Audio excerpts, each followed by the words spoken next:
Hey, hey, hey, bienvenidos todos a Perípatos, el podcast desaparecido. Estoy aquí de regreso, su anfitrión Sebastián Cova, grabando el lunes 18 de julio 2022 desde Caracas, Venezuela. Este capítulo va a estar dedicado a comentarles una película que pude ver en salas de cine la semana pasada gracias a la invitación de Universal Pictures Venezuela, y que será estrenada este jueves 21 de julio a nivel nacional, y que por supuesto seguro después verán en plataformas de streaming o canales de cable, que es como creo que la mayoría de la gente ve las películas ahora.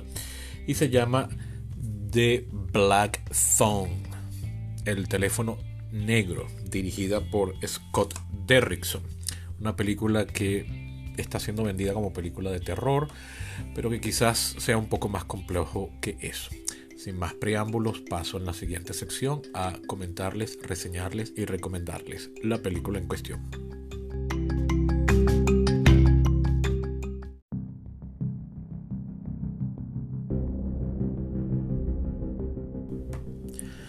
Bien, entrando en materia, The Black Phone o El teléfono negro es, como les dije en la introducción, una película dirigida por Scott Derrickson, director de unos 56-7 años de edad, que hasta ahora ha tenido una carrera relativamente corta pese a su edad. Es decir, ha hecho pocos films, pero films que son referentes y que mucha gente conoce.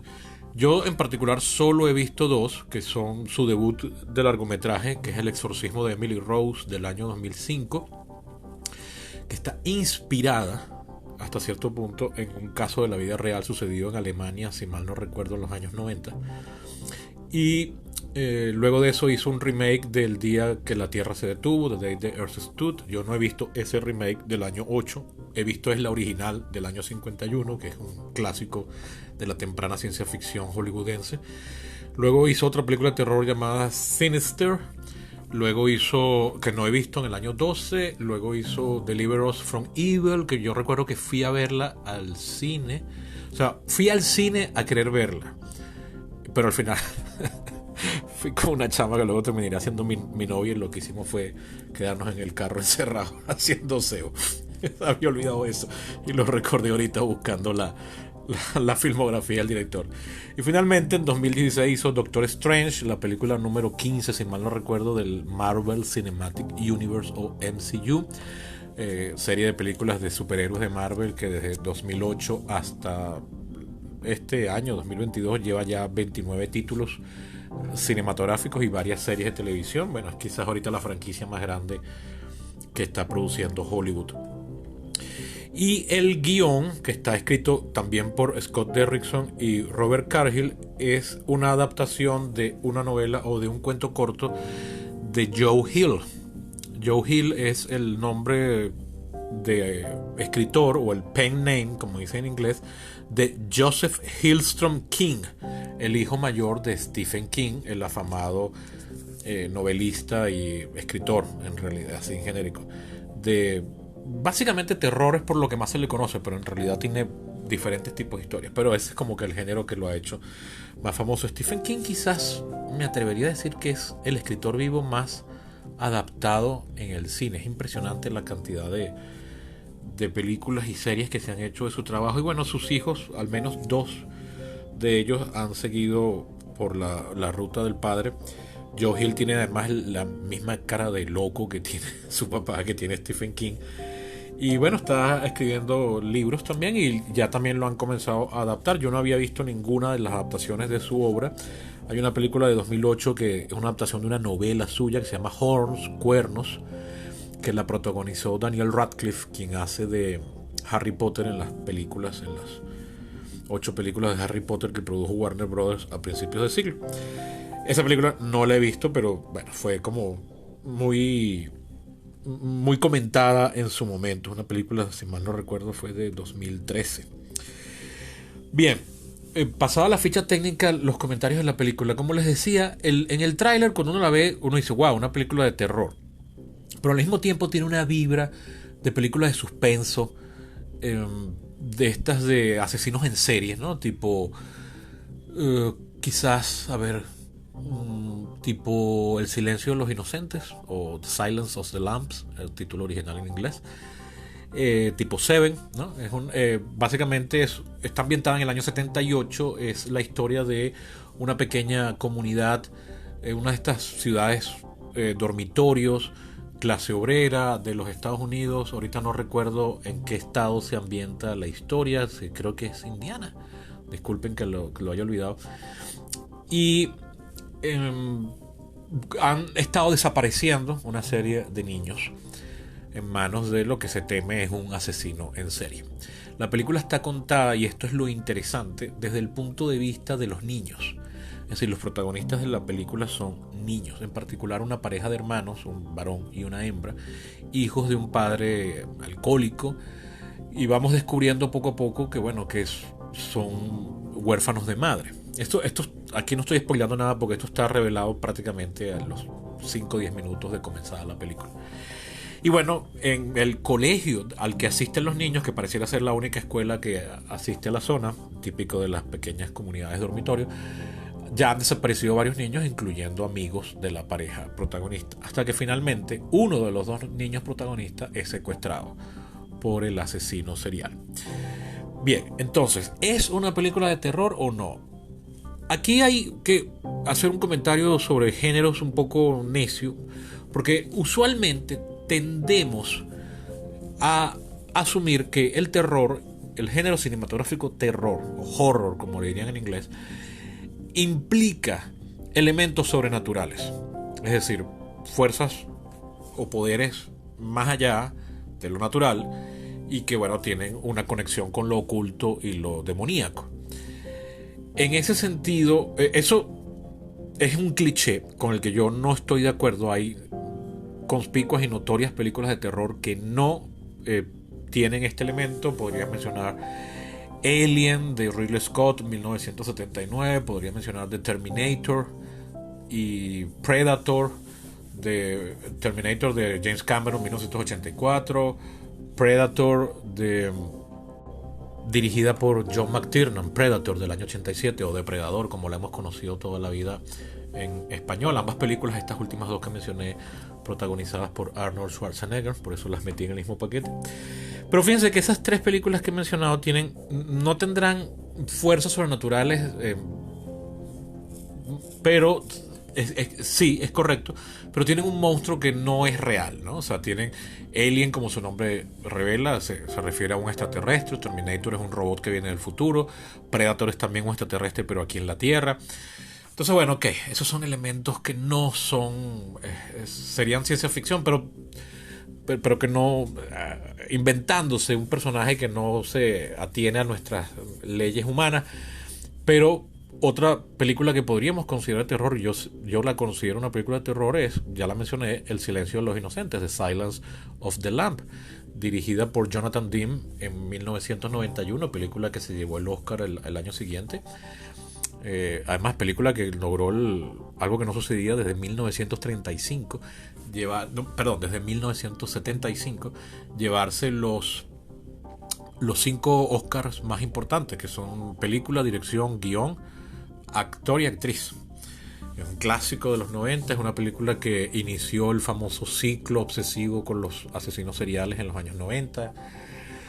Y es un peliculón, ¿no? Esa es una película que bien podríamos clasificar de terror sin elemento alguno sobrenatural, pero que tiene además todos los elementos propios del cine de terror.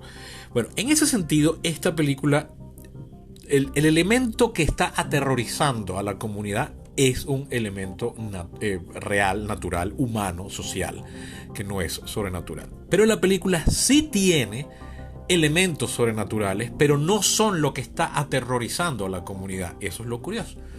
Son la pareja de niños protagonistas pareciera tener, de entrada, nos revela la historia, que pareciera que estos niños tienen alguna forma de conexión mística, que pueden ser capaz de oír voces o tener visiones mientras duermen. Entonces ahí sí entra el elemento, vamos a llamarlo mágico o sobrenatural, pero no es el que está aterrorizando a la comunidad. Por tanto, enturbia un poco esta discusión un tanto bizantina de a qué el género pertenece. Si quieren pueden llamarlo terror, tiene de hecho más de un jump scare, que es esta técnica de asustarnos con algo que sale en la pantalla y todos brincamos. De hecho hubo varios, pero hubo uno, el primero o el segundo de estos jump scare, que de verdad me hizo saltar en el asiento. Eso es básicamente un efecto, ¿no? Es decir, ya después que ves la película la primera vez ya no te vuelve a producir lo mismo. A mí me parece que es la forma más barata de lograr asustar a la audiencia en una película de terror. Esta película tiene eso, pero pareciera que como una especie de guiño por parte del director por querer incluir algún elemento clásico del género de terror. Pero a mí me parece que la película se mueve más y más cómoda como una película de suspenso, como una película de asesinos, como una película de investigación. Y en ese sentido me parece que la película funciona muy bien. En particular el trabajo de los niños de preadolescentes. Yo creo que aquí el mayor de los protagonistas tendrá 13 años, una cosa así, 14 años. Es muy bueno, cosa que es difícil de conseguir porque, bueno, actuación es en buena medida recrear las experiencias vitales, y qué experiencia vital tiene un niño, ¿no? Entonces, ahí es una definición muy personal, ojo. Aquí es un poco tricky eso, pero me pareció que son muy muy buenos, sobre todo la actuación de la niña y el papel, un papel adulto muy importante, muy relevante, está en manos de Ethan Hawke, el famoso actor americano ya cincuentón. Yo lo tengo conociendo de los años 90, es la década en la que debutó, que aquí, bueno, hace nada más y nada menos que del villano. Se hace del asesino en serie y hace un muy buen trabajo, y eso que lleva una máscara puesta en más o menos, ¿qué? 90% de las escenas en las que aparece. Pero de verdad hace un muy buen trabajo. No así los otros personajes adultos. Los otros personajes adultos me parecieron bien patéticos y en algunas ocasiones hasta una caricatura. O sea, no me gustaron casi en lo absoluto. Por fortuna tienen tan poco tiempo en pantalla que no arruinan el sentimiento mientras uno esté viendo la película. O sea, no te sacan de la película porque duran muy pocos.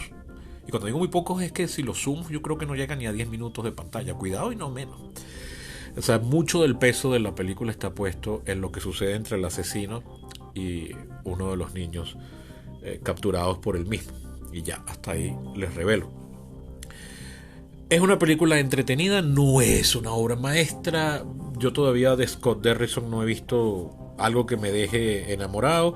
Su exorcismo de Emily Rose me parece una película que como concepto es interesante, pero la ejecución del mismo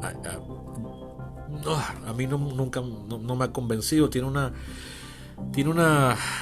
un feeling de capítulo especial de serie de los años 90 que no se lo puedo quitar y me la afecta cuando la veo, ¿no?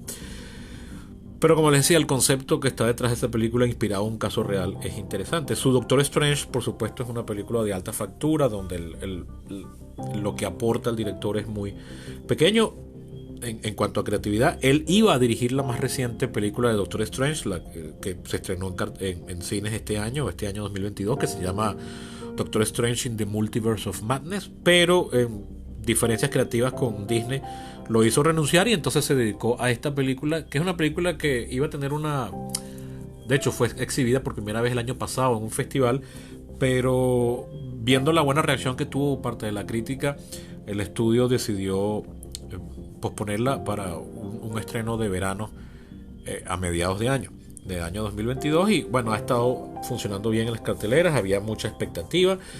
Yo no estaba muy expectante, a mí el tráiler no me la había pintado como gran cosa y creo que por eso la disfruté. Sé de otras personas que salieron odiándola. Había alguien cuando yo salí caminando de la sala, alguien que venía atrás mío, la gente que odia algo siempre tiene que odiarlo en voz alta, ¿no? Que comenzó a despotricar, pero a todo gañote, para que todos los que estábamos caminando por ese pasillo lo oyeran. Bueno, qué película tan mala, lo que hace la publicidad. Yo creo que puede decepcionar a algunos. A mí me entretuvo. Es una película que me tuvo al borde del asiento en algunos aspectos. Me parece interesante la mezcla de elementos sobrenaturales con género thriller y suspenso. Bueno, toda película de terror siempre tiene elementos de suspenso o de thriller fuertes bueno, los géneros se solapan ahí, por supuesto, ¿no? Eso de estar a punto de morir siempre es aterrorizante. Pero en general es una película que está bien hecha, una película sencilla, con bajo presupuesto, hecha en muy pocos ambientes, con actores, quitando a Ethan Hawke, con actores básicamente desconocidos.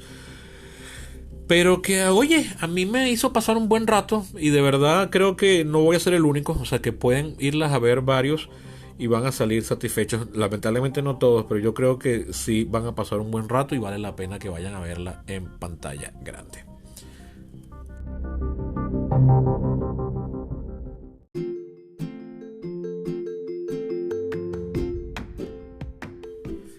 Bien, eso ha sido todo por hoy. Un capitulito corto, como son siempre los de reseñas de cine. Ojalá de verdad los entusiasme para ir a verla. Yo la disfruté, estoy seguro que varios de ustedes también. Como pueden ver en el título, este es el capítulo ya número 98. Ya después de este solo queda un capítulo de intermedio para llegar al capítulo 100. Me gustaría muchísimo que el capítulo 100 fuese un capítulo, bueno, no sé, interesante o memorable. O por lo menos que en mi cabeza yo pueda decir, oye, el 100 fue un tremendo capítulo que voy a recomendar mucho. Como hice con el capítulo 50. El capítulo 50 es algo que yo me tomé a pecho porque era un tema especial e importante para mí, que se los recomiendo, vayan y escuchen al terminar este capítulo. Pues bien, ya yo tengo una idea sobre qué podría hacerlo, pero estoy abierto a sugerencias, así que bueno, si quieren sugerir algo, pues háganmelo saber por mis redes sociales, Eco23 en Twitter y Facebook. También, por supuesto, como siempre, les recuerdo que este podcast se mantiene gracias a sus contribuciones. Para ser un mecenas, visiten mi Patreon, se escribe patreon.com/Perípatos, y ahí pueden ver que por apenas $1 mensual, pueden donar más, pero con mínimo $1 mensual, pues ayudan a la causa. También pueden ayudar haciéndole llegar este podcast a quien creen que le puede gustar, entretener o interesar. Eso ha sido todo por hoy. Hasta la próxima.